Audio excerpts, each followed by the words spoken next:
నిన్న జరిగిన night match లో సిఎస్కే గెలవాలని చెప్పి ధోని ఫ్యాన్స్ ప్రపంచవ్యాప్తంగా చాలా ఇష్టపడ్డారు. కానీ అనూహ్యంగా ఆర్సీబీకి ఈ కైవసం జరిగింది. దీనిపై మీరేమంటారు? సిఎస్కే ఇంత 2023లో ఛాంపియన్స్ అయ్యారు. కానీ ఇప్పుడు కూడా ఈ 2024 సీజన్ లో కూడా మంచిగానే ఆడుతున్నారు.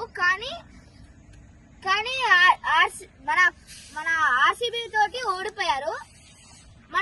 మన ఎంఎస్ ధోనికి ప్రపంచం మొత్తం ఫాలోయింగ్ ఉంది, కోట్లాది మంది ఫాలోయింగ్ చేస్తున్నారు.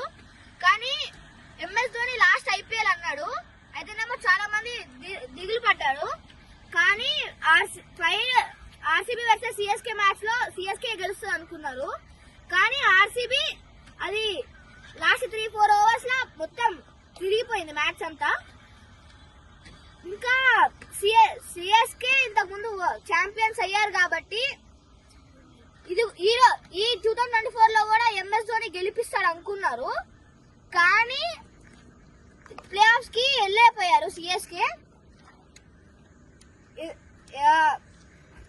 అది మైనస్ పాయింట్ ఏంటంటే రుతురాజ్ గైక్వాడ్ ఫాస్ట్ గా అవుట్ అయిపోయాడు, ఫస్ట్ బాల్ అవుట్ అయిపోయాడు. ఒకవేళ అవుట్ అవ్వకపోయి ఉంటే సిఎస్కే గెలిచేటిది. నేను ఒక ఆర్సీబీ ఫ్యాన్ గా కానీ సిఎస్కే సపోర్ట్ చేస్తున్నాను. ఎందుకంటే ఎంఎస్ ధోని లాస్ట్ ఐపీఎల్ ఇది. ఎంఎస్ ధోనికి ఒక మంచి గ్రాండ్ విష్ ఇచ్చి ఒక లాస్ట్ ఐపీఎల్ ఇచ్చి పంపిస్తే మంచిగా